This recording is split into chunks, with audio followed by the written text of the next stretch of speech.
En ce jour du retour de notre Seigneur Jésus-Christ, nous voyons tous les signes annoncés par les prophètes, par notre Seigneur Jésus-Christ lui-même, s'accomplir sous nos yeux. Et lorsque nous voyons tous ces signes accomplis sous nos yeux, cela devrait aider chaque frère et chaque sœur à relever sa tête, à prendre garde dans tout ce qu'il fait dans sa vie, à s'examiner profondément si réellement il est dans l'état dans lequel il sera capable d'être enlevé lorsque le Seigneur Jésus-Christ viendra chercher son époux. Adhérer à l'église, ce n'est pas un problème, puisque chaque religieux a une église. Être à l'endroit où la vérité est apportée, ce n'est pas ça un problème. Mais ce qui est très important, c'est d'expérimenter les promesses de son temps. C'est d'être trouvé en Christ, menant une vie qui lui sera agréable à son retour, après avoir rempli toute la...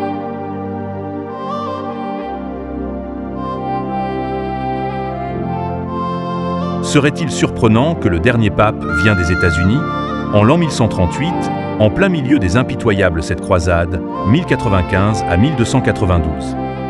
Malachie le prêtre, irlandais, prédit qu'après le règne du pape, d'alors Innocent II, il y aurait 103 autres papes avant la fin des temps, ce qui totaliserait 266 papes.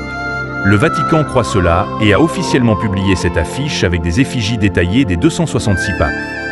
Tous les portraits des papes qui se sont succédés y sont, même celui du pape actuel, Benoît XVI, le 265e pape qui devait régner au moment où tout se focaliserait comme un tourbillon autour de Jérusalem selon la prédiction.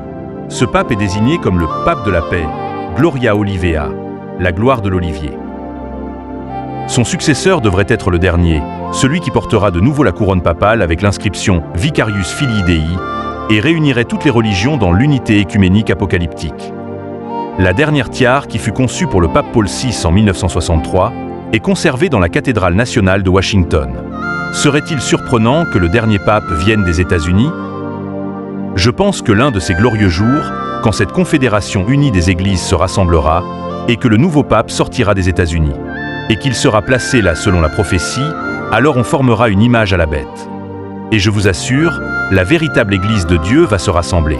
Les véritables et authentiques croyants venus de chez les méthodistes, les baptistes, les presbytériens, les pentecôtistes, les nazaréens, les pèlerins de la sainteté, ou n'importe quoi, se rassembleront et ils seront cimentés par l'amour de Dieu, ça formera le corps du Seigneur Jésus-Christ, tous les croyants. Et les libres penseurs et les gens à l'esprit superficiel seront jetés d'un côté. Ils iront tout droit dans la confédération des églises.